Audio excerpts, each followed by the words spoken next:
Boa noite, irmãos, irmãs. Hoje estamos completando o nosso quarto estudo sobre o Natal, que é o combate, o choque, o confronto entre dois reinos, o reino da luz e o reino das trevas, o reino de Deus e o reino deste mundo. Então, eu creio que os três estudos que nós já fizemos trouxeram edificação para a nossa vida, nos fizeram ver de uma forma talvez um pouco mais profunda ou diferente o Natal de Jesus Cristo. Primeiro nós falamos que Natal significa que Jesus veio ao mundo para vencer as trevas. O segundo diz que Jesus veio ao mundo para vencer a cegueira humana. E o terceiro, Jesus veio para nos libertar da escravidão espiritual. Então é interessante que esses três motivos estão focados em nós, estão focados no ser humano, nos eleitos de Deus. E o estudo de hoje nós queremos falar que Jesus veio para revelar a sua glória. Ou seja, agora o foco muda de nós, dos seres humanos, para a própria pessoa de Jesus. O Natal significa que a vinda de Jesus foi para que ele possa manifestar a sua glória diante de todo este universo, né? Visível e invisível. E nós sabemos, né, que Jesus é o Deus Todo-Poderoso, que veio até nós, se tornou um de nós, e veio aqui para o nosso bem, para nos resgatar. E quando a gente lê o livro de João, especialmente o Evangelho de João, nós vemos a ênfase que ele dá à pessoa de Jesus, especialmente as obras de Jesus miraculosas, mostrando realmente a divindade de Jesus. E o próprio João escreveu, né, que Jesus havia feito muitos outros sinais, entre eles, mas que esses que foram registrados aqui, foram registrados para que nós possamos crer que Jesus é de fato o Cristo, Filho de Deus, e crendo nós tenhamos vida em seu nome. Então nós estamos buscando, né, esse entendimento, e quando nós só podemos ter esse entendimento na palavra de Deus. Por isso a gente é estimulado a ler a palavra, a meditar na palavra, a orar em cima da palavra, a adorar a Deus sobre a palavra dele, e dessa maneira nós vamos crescendo e aprofundando na nossa fé. E sem dúvida, né, dentro do cristianismo há muitas formas, muitas ideias, muitas propostas, como a pessoa deve buscar a Deus, como se aproximar mais de Deus, e fazendo isso, fazendo aquilo, indo ali, indo lá. Mas quando você vê, o que vai nos estimular a tudo isso é a palavra de Deus, é que vai mover o nosso coração para celebrar ao Senhor, para nos regozijarmos diante dEle, para chorar diante dEle, para nos arrepender dos nossos pecados. É sempre a palavra de Deus que nos move, que nos estimula, que mexe conosco. Não é aquilo que a gente tenta fazer pelos nossos próprios esforços para agradar a Deus ou para chegar a Deus, mas é aquilo que Deus já revelou na sua palavra, é que vai nos aproximar mais dele, é que nos vai fazer entender melhor o seu propósito para a nossa vida. E nós crescemos na palavra de Deus. À medida que nós crescemos, nós vamos aprendendo a amar mais a Bíblia, a entender mais o propósito de Deus. A gente vai entendendo a harmonia da palavra, como é que a revelação de Deus é algo assim impressionante, né, do princípio ao fim. E mostrando que, de fato, a Bíblia é a palavra de Deus, inerrante, infalível, suficiente, eterna. Isso precisa estar cada dia mais dentro do nosso coração. Nós já vimos, né, e sabemos disso, que o apóstolo João, ele descreve o Natal de uma maneira totalmente diferente dos demais evangelistas. Os demais evangelistas focam no acontecimento terreno. João, ele foca na vinda da palavra de Deus, na encarnação do verbo, uma visão muito mais teológica, muito mais profunda, que vai além daquilo que a gente consegue ver, né? E ele mostra, né, e vai mostrar durante todo o seu livro, essa questão da natureza divina de Jesus. E quando a gente contempla o Natal, nós vemos, né, Jesus revelando a sua glória, a sua majestade, a sua eternidade, o poder do unigênito Filho de Deus. Unigênito é o único gerado eternamente por Deus. E quando isso, irmãos, deveria mexer muito com a gente, porque quando você olha para qualquer outra religião, né, não colocando o cristianismo no nível de religiões, né, mas quando você olha para a espiritualidade ou a religiosidade que existe ao nosso redor, você vê que nada se compara a uma descrição como esta do nascimento de Jesus. Ou seja, o ser humano, com toda a sua capacidade mental, jamais seria capaz de inventar alguma coisa tão extraordinária, de falar de um Deus todo-poderoso que se torna um ser humano, limitado no tempo, no espaço, mantendo sim a sua natureza divina, mas também com a natureza humana.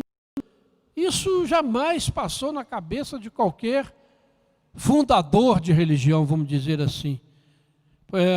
Tudo que as religiões humanas conseguem produzir é o contrário. Ela tenta divinizar o ser humano.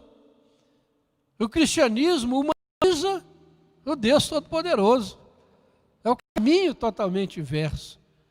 Então você vê as religiões, os deuses das religiões, eles são projeções do ser humano. E mesmo no catolicismo, né, no seu panteão, né, que são santos, dizem que não adoram os santos, mas na verdade adoram os santos. E os santos são pessoas que depois que morrem, adquirem poderes divinos. Então, quer dizer, o caminho é inverso. Quando vivo, não tinha poder nenhum. Morreu, aí começa a ouvir oração, responder coisa, dar bênção. E a gente vê, nós vivemos num país assim, idólatra. E completamente diferente quando a gente olha para a Bíblia e vê o Natal. De falar de um Deus que se limita, de um Deus que vem a nós, sem perder a sua divindade, mas é o contrário, gente. Pensa bem nisso, que coisa extraordinária.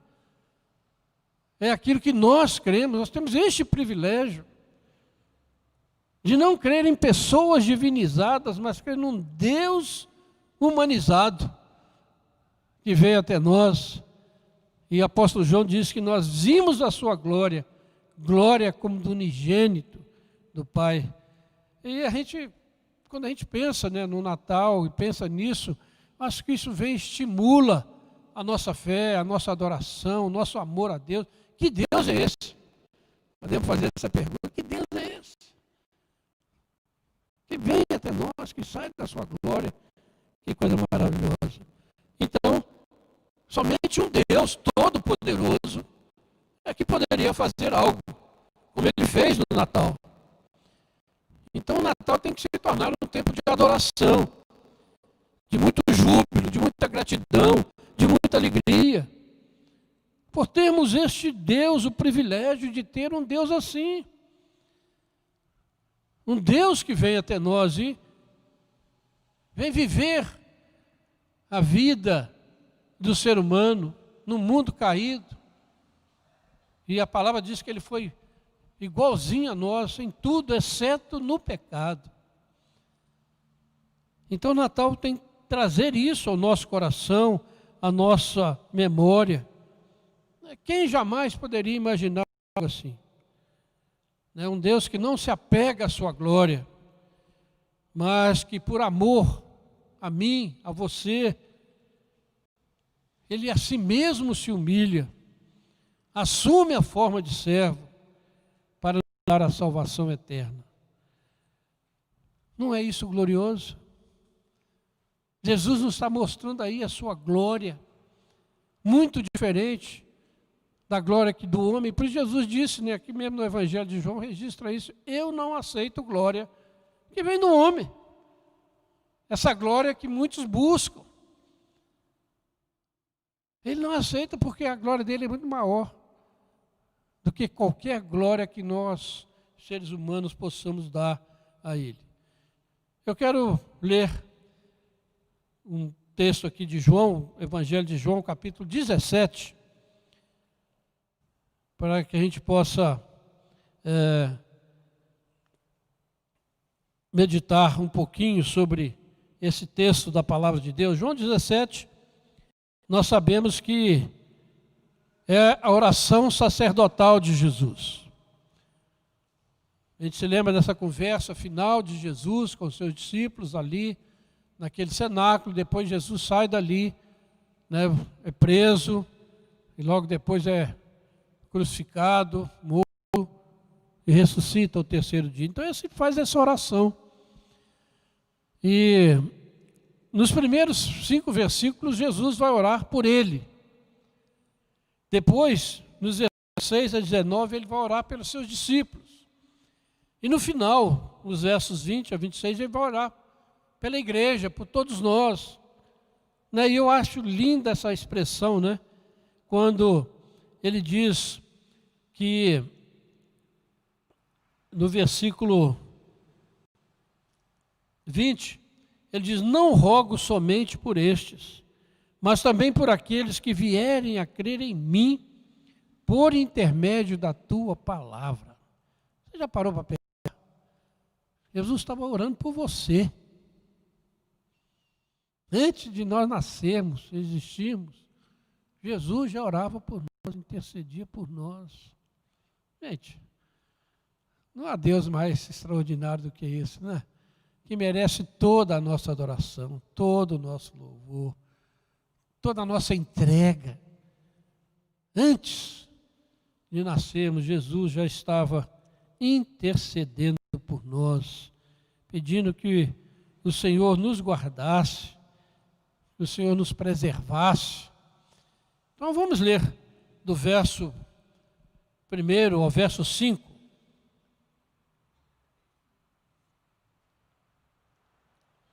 Diz assim a palavra de Deus: tendo Jesus falado estas coisas, levantou os olhos ao céu e disse: Pai, é chegada a hora. Glorifica teu Filho, para que o Filho te glorifique a ti. Assim como lhe conferiste autoridade sobre toda a carne, a fim de que ele conceda a vida eterna a todos os que lhe deste. E a vida eterna é esta: que te conheçam a ti, o único Deus verdadeiro, e a Jesus Cristo, a quem enviaste. Eu te glorifiquei na terra, consumando a obra que me confiaste para fazer. E agora, glorifica-me, ó Pai, contigo mesmo, com a glória que eu tive junto de ti, antes que houvesse mundo. Que oração, Natal significa isso. Jesus veio para cumprir a missão e ser glorificado e glorificar o Pai, e vem mostrar a sua glória. Ele não é um Deus criado pela imaginação humana, mas Ele é um Deus todo glorioso e poderoso. E quando você olha para essa cena, imagina Jesus conversando com os seus discípulos, e Ele está ali falando as suas últimas palavras, e Ele na verdade está voltando para o Pai. Está voltando para o Pai. E vai voltar pelo caminho mais terrível, de uma morte humilhante, vergonhosa, dolorosa. Mas nós precisamos aprender uma coisa, que a única maneira de nós irmos para o Pai é pela morte. E não sei porque tem tanta morte, né? Esse é o único caminho. Porque se não, Paulo disse, se esse tabernáculo não se desfizer, nós não podemos entrar na vida com o nosso corpo corruptível. Ele tem que se tornar incorruptível. Jesus assumiu um corpo corruptível. E ele morreu. Mas ele ressuscitou com o corpo incorruptível e está agora à direita de Deus, com o seu corpo glorificado. O mesmo que nós teremos. Então Jesus está voltando para o Pai, ele sabe disso. E ele ora para que, através disso, o nome dele seja glorificado, que o nome do Pai seja exaltado, e a obra dele, né, possa ser cumprida. Ele diz aí, olha, eu te glorifiquei na terra, consumando a obra que me deste. Qual obra que ele recebeu? Está no versículo 2. Conceder vida eterna a todos que o Pai lhe deu. E aqui tem uma coisa que a teologia arminiana não consegue entender. Diz aqui, ó, ele tem autoridade sobre toda a humanidade, mas ele concede vida eterna àqueles que o Pai lhe deu. Quem são? Como fugir disso? Ele concede. Ele não abre o caminho para que alguém possa ter vida eterna. Ele concede, ele dá. E ele diz então, eu te glorifiquei, consumando a obra que me confiaste. Jesus veio para glorificar ao Pai. E uma coisa também que nos chama a atenção aqui, é que Pai, é chegada a hora. Então Jesus sabe que chegou a hora determinada pelo Pai. Ele está sob a autoridade do Pai, sob a soberania do Pai. Ele sabe que a sua missão deve ser cumprida. E muita gente acha que quando a gente fala nisso, que Deus tem um controle sobre toda a coisa, que então não precisa de orar, né? Está com controle de tudo, para que a gente vai orar? Mas né, a Bíblia e a teologia reformada apontam ao contrário. Né? Porque a gente sabe que Deus está no controle, nós somos estimulados muito mais a orar. Foi o que Jesus fez. A hora tinha chegado, ele podia falar, bom, chegou a hora agora, vamos dizer, seja o que Deus quiser. Né? Ele foi lá orar, ele foi lá no Getsemane, ainda tentou argumentar com o Pai ali, né? Se tiver outro jeito, passa esse cálice, mas seja feita a tua vontade. Então, irmãos, quando a gente olha e fala, canta aqui, né? Vendo louvor aqui, né? Pensando, a gente canta tanto na confiança em Deus, na soberania de Deus, mas será que a gente tem isso no nosso coração verdadeiramente? Jesus tinha, chegou a hora, agora eu vou orar para que a vontade de Deus verdadeiramente se cumpra, que a gente não fique, vamos dizer, no meio do caminho, né? E é interessante que nessa parte da oração, Jesus faz um pedido, um só, né? Glorifica a teu filho. Ele fala isso no verso 1. Pai, é chegada a hora, glorifica teu filho, para que o filho te glorifique a ti. No verso 5 ele diz, e agora, glorifica-me, ó Pai, contigo mesmo, com a glória que eu tive junto de ti, antes que houvesse mundo.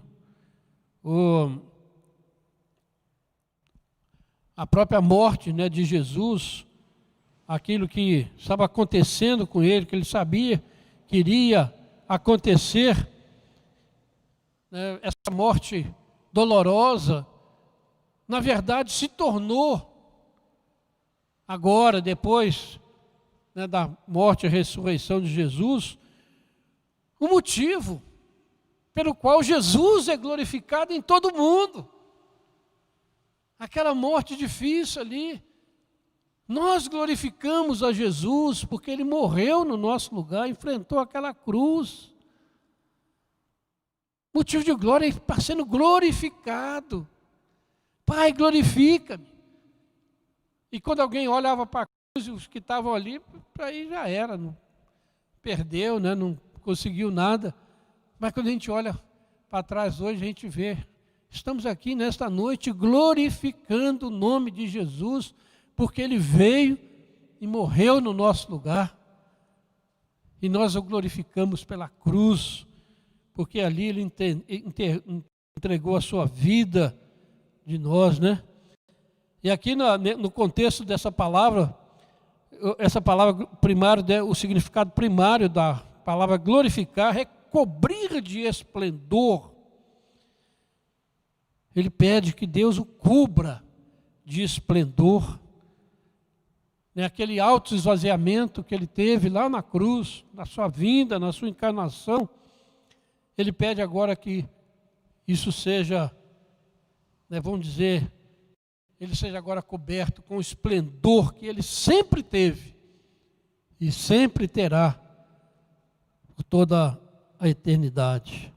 Então, a morte significa a exaltação de Jesus. É interessante isso, né?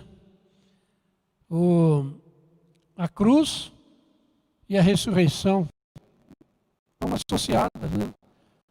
Não haveria ressurreição se não tivesse cruz, né? Poderia até haver cruz sem ressurreição, mas a ressurreição não existe sem a cruz. Ou seja, a nossa ressurreição também, ela nunca vai existir sem a nossa morte. Muito parecido com o de Jesus, né? No sentido de morrer e ressuscitar. Então, irmãos, o fato de Jesus orar para que o Pai glorifique o Filho é, portanto, também uma comovente expressão de sua própria disposição de obedecer ao Pai até a morte. Da perspectiva de Jesus, até mesmo a glorificação do Filho não é um fim em si mesmo. Jesus apresenta o seu pedido. Ele diz para que o teu Filho te glorifique. E uma vez que Ele não procura o louvor dos homens, e sim a glória que vem do Deus único, aquele texto que eu citei, né, em João 5,44, eu não aceito a glória que vem dos homens. Assim Jesus procura, por meio da sua própria glorificação, nada menos que a glória do Pai. As distinções entre o Pai e o Filho, que são tão cuidadosamente mantidas no quarto evangelho, às vezes livremente concede espaço à confissão aberta da divindade de Jesus. João vai falando tanto da obra de Jesus, daquilo que Ele fazia, que o Pai e o Filho realmente se confundem, né? E assim não é surpreendente que a crucificação e a exaltação de Jesus resultem não só na sua própria glorificação, mas também na do seu Pai. Deus cobre-se de esplendor quando faz acontecer essa morte e exaltação de seu Filho. Que coisa maravilhosa, irmãos. Que coisa maravilhosa quando a gente pensa no Natal, da morte, da ressurreição de Jesus, da vinda do Filho de Deus. Puxa vida, o nosso coração se sente renovado, restaurado, porque é grandioso demais. Só voltando umas folhas aí na sua Bíblia, no capítulo 12 de João, tem um texto que eu acho extraordinário.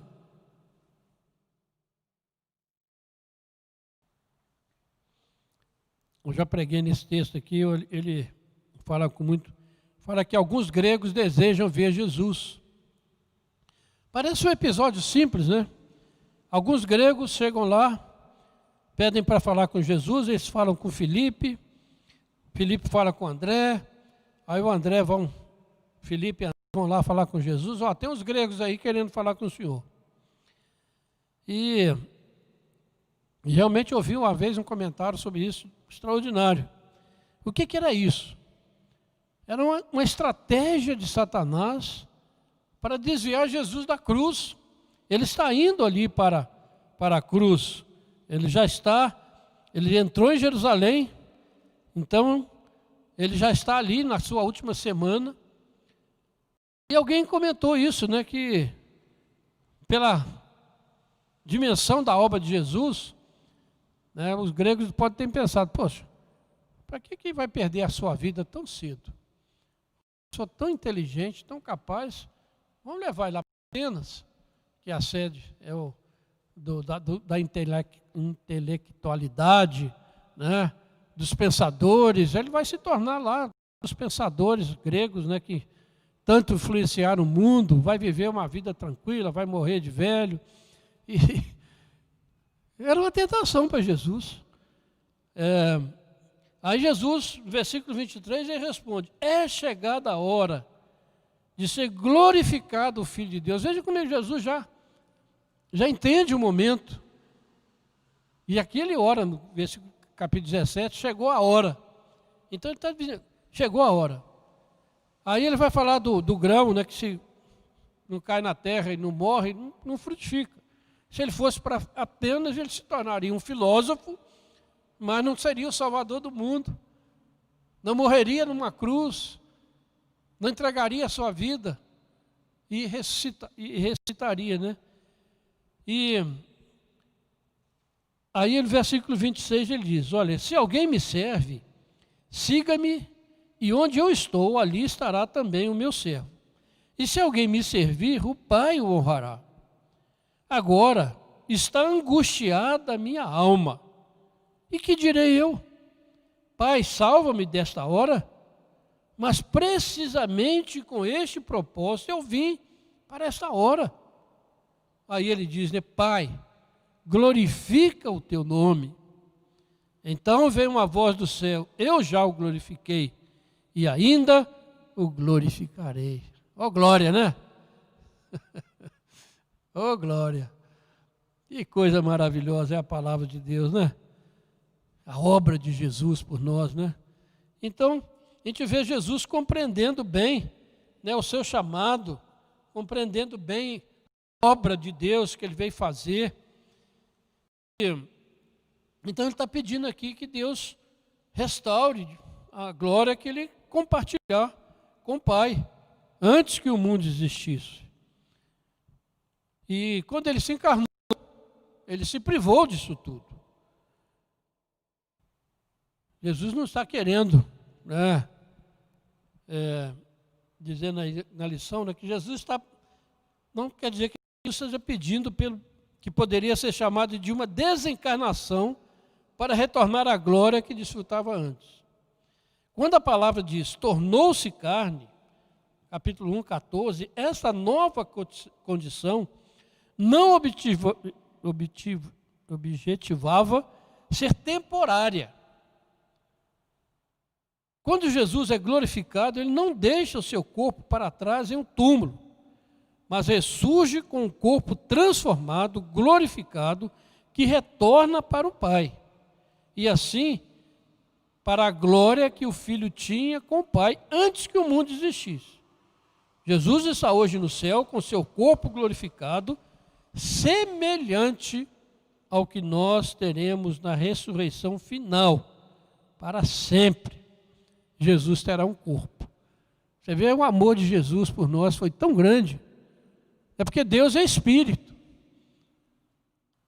E é sempre Espírito, Espírito Santo. Mas Jesus tomou um corpo, se limitou para ser nós, por amor, gente. Que coisa. Que amor é esse? E Jesus, e ele vai ser lá, nós vamos ser muito semelhantes a ele. Lá também nós não vamos ter pecado, nós vamos estar com o corpo ressurreto. Seremos lá um irmão de Jesus mesmo, né? Não unigênito, mas adotados, né? Na plenitude da glória de Deus. Então, irmão, finalizando com o nosso estudo, né, o Natal é esse confronto entre dois reinos.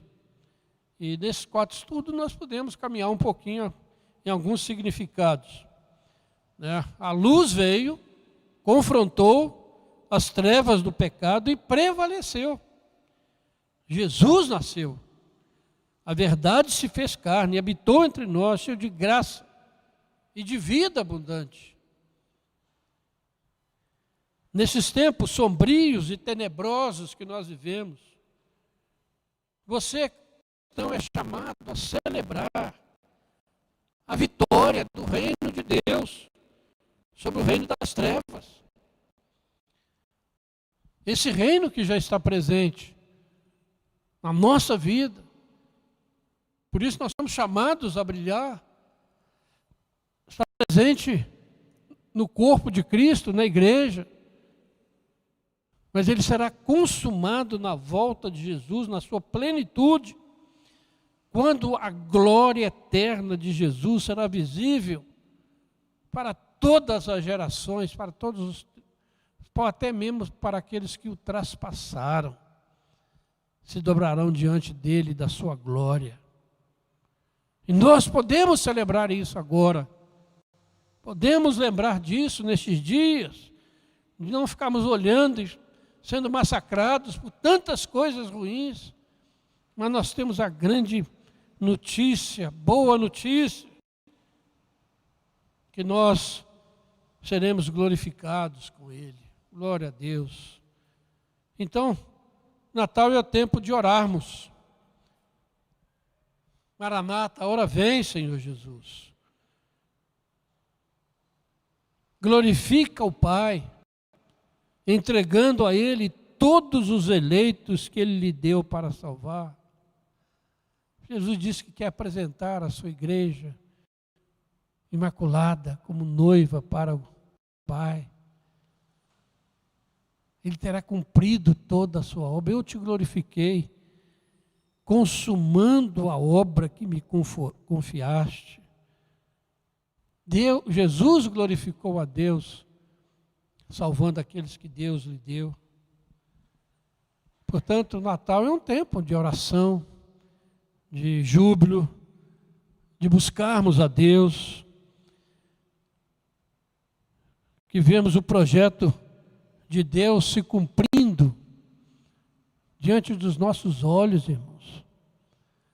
Nós estamos vendo a história caminhando, nós estamos vendo o tempo se abreviando, nós estamos vendo a volta de Jesus cada vez mais clara e iminente na nossa frente. Não é que nesses dias, né, no meio dessa pandemia terrível que assusta, você possa celebrar o Natal com júbilo, com gratidão, com alegria. Não pode deixar que essa coisa do infernal que está aí venha tirar a sua alegria, o seu júbilo, a sua confiança, a sua adoração a Deus. De modo nenhum. É Deus que está no controle. E todas as coisas cooperam para o bem daqueles que amam a Deus, daqueles que são chamados segundo o propósito de Deus. Vamos celebrar, irmãos. Vamos celebrar esse tempo com muita alegria. Será que nós temos ou precisamos de incentivo maior do que estes que a palavra de Deus nos coloca para celebrarmos esse tempo, para mostrarmos ao mundo que nós somos diferentes, que nós somos santos, que nós temos um Deus, não estamos aí à mercê de qualquer coisa.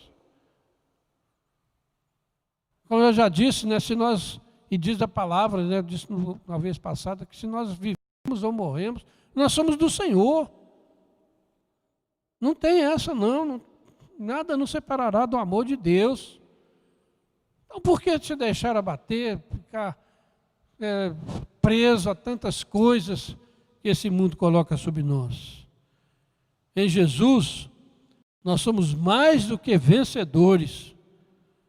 Não é porque nem a morte, nem a vida poderá nos separar do amor de Deus que está em Cristo Jesus, nosso Senhor.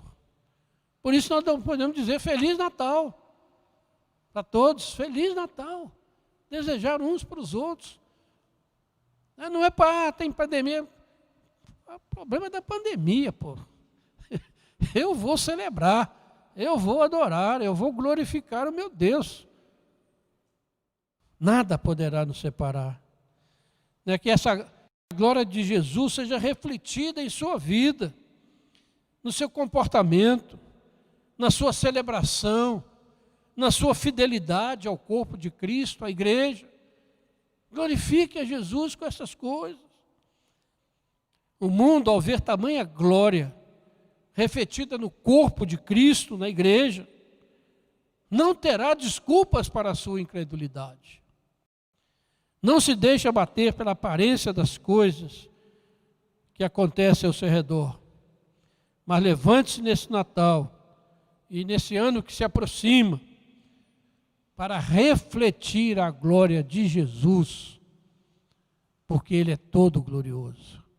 E o Natal vem nos lembrar isso. Jesus veio para manifestar a sua glória. E no verso 10, ele vai dizer: ora, todas as minhas coisas são tuas, e as tuas coisas são minhas. E neles, preste bem atenção, neles, na igreja, nos crentes, eu sou glorificado. Jesus é glorificado em nós. Pensou? Qual é a sua privilégio? Você não fez nada disso.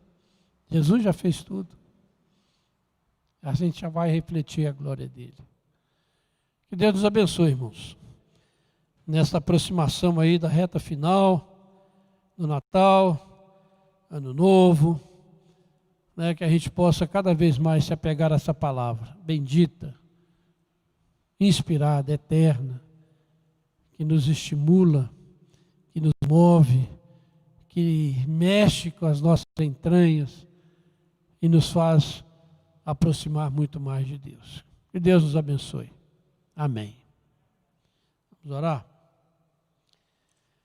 Senhor Deus, nosso Pai, mais uma vez, ó Pai, nós buscamos a Tua presença com o nosso coração cheio de gratidão, de alegria, de júbilo, porque Tu és esse Deus bondoso, maravilhoso, esse Deus que, apesar de ser o Senhor soberano, Criador dos céus e da terra, que governa todas as coisas para a glória do Teu nome, o Senhor se esvaziou e veio até nós, e se encarnou, e tomou a nossa humanidade sobre si, na pessoa de Jesus de Nazaré.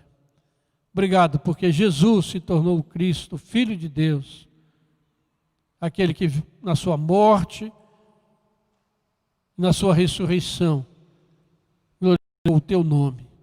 Ó Pai, permita que nesses dias que nós vivemos, nós, Teus servos, a Tua igreja, possamos glorificar o Teu nome, Pai. Assim como Jesus glorificou o Teu nome, Pai. Nós possamos glorificar. Jesus disse que em nós Ele é glorificado, Pai. Ó Deus, tem misericórdia de nós. Perdoa nosso pecado, Pai. Perdoa a nossa negligência. Perdoa a nossa covardia, Pai. Perdoa o nosso medo, Senhor. Perdoa, Senhor. Nós temos esse destino tão glorioso, esse chamado tão maravilhoso. Jesus cumpriu o chamado dele, de salvar-nos, salvar aqueles que o Senhor deu a ele. Ó Pai, que nós possamos também cumprir o nosso chamado e glorificarmos o nome de Jesus na nossa vida.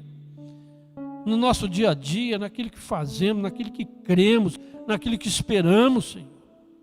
Oh, Deus, tem misericórdia de nós e dê ao teu povo, à tua igreja, um Natal alegre, um Natal feliz, um Natal sem limitações, ó Pai, porque nós estamos acima de tudo, mas nós podemos te adorar em espírito e em verdade, sem as limitações humanas. Ó Deus, que o teu povo, nestes dias sombrios, nós possamos brilhar com a luz de Jesus, celebrar a tua glória, manifestar o teu poder e o teu amor, Pai. Ó Deus, mova-nos como igreja, como povo do Senhor. Tem misericórdia de nós e dá-nos, de fato, um feliz Natal, segundo a tua proposta, o teu propósito para a nossa vida. É o que nós oramos em nome de Jesus. Amém.